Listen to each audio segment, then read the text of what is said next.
Hey guys, today I'm going to be reviewing the Adidas 510 Freerider Pros. I thought it was going to be a fitting time to do so as we just finished the Hermosa Creek Trail, which is 20 plus miles. You shuttle up, ride down for a few hours. Not to mention I've had another 10 or 12 rides on these shoes, so a lot of time to get a good amount of feeling for what I like and what I dislike. So I'm going to get into that right now. First and foremost, the things that I like. These shoes look great. You can't really tell right now because they're so dirty because I just got a ride, that there's different colors that are built into the seams here. There's multicolor here, there's red here, there's blue, there's some neon in the back. So the shoes look really great. In fact, I wear them and would recommend wearing them just with some jeans or like casual attire because they look like a nice, not dress up shoe, but like kind of like that in between gum sole, cool looking shoe. And that's how I wear them. The other thing is the grip on the bottom of these things. So they have the traditional 510 Freerider grip, which are those dots there. They just grip better than any other flat sole shoe that I've had before.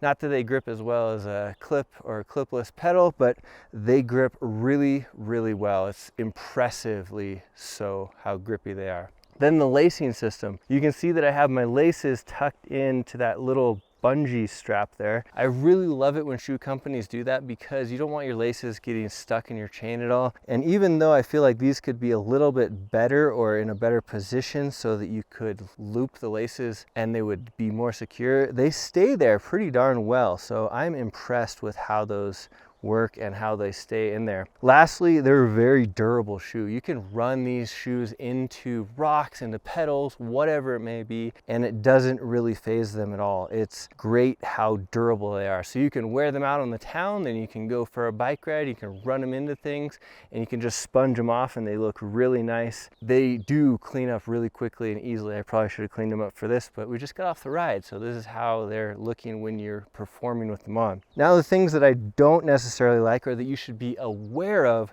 when you're buying the Adidas 510 Freerider Pro shoes is that although they look pretty wide, they're quite stiff right through the toe box there. So if you have wide feet, I would say that I have a medium-ish wide foot, and I've gotten a little bit of blisters right on the little toe and the side there. So the stiffness can be good and it can be kind of bad if the shoes don't fit your foot exactly as you would like them to. So there is a break-in period, but I was actually told that by people beforehand, and I would feel like even after doing, the 10 or 12 rides, I'm still feeling like I'm breaking them in. That is not to say that I dislike the way that they feel. I'm just saying that there are a couple of pressure points that you should be aware of, which maybe you may or may not care about if you're having a mountain bike shoe on. I do like my mountain bike shoes to fit well, but also I like them to fit tight because I don't want my feet to be moving around as I'm riding. I would rather have them be tight and uncomfortable when I'm walking around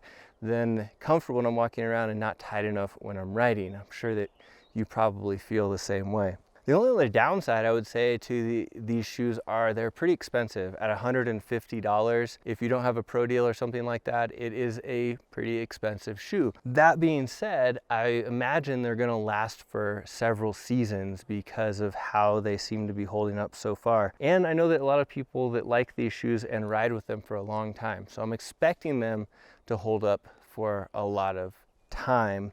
Big upfront cost, but they last you for longer than other mountain biking shoes would, so it probably evens itself out. So overall, I really do like these Adidas 510 Freerider shoes. I will continue to wear them for the rest of the mountain bike season, and although I do test out other shoes, I think that they look great, like I said earlier, and that is something that you have to consider when you are buying a pair of shoes, especially if you don't have the means to buy a whole bunch of different shoes. So you want them to look good, you want them to feel good, you want them to perform good, and I think that these shoes fit that bill. Just make sure that they fit your foot and they're not crunching your toes in too much, because that could be an issue and it could lead to things like getting blisters, your feet falling asleep, that type of thing. So overall, I like them. If you have any questions or things that I did not cover in this video, please put them down in the comments below. If you like this video, please give me the thumbs up. And if you like this channel, hit subscribe. We got all kinds of reviews. We got mountain bike riding. We got van life stuff. Any questions on that stuff is cool as well. All right, guys, thanks for watching. We'll see you next time.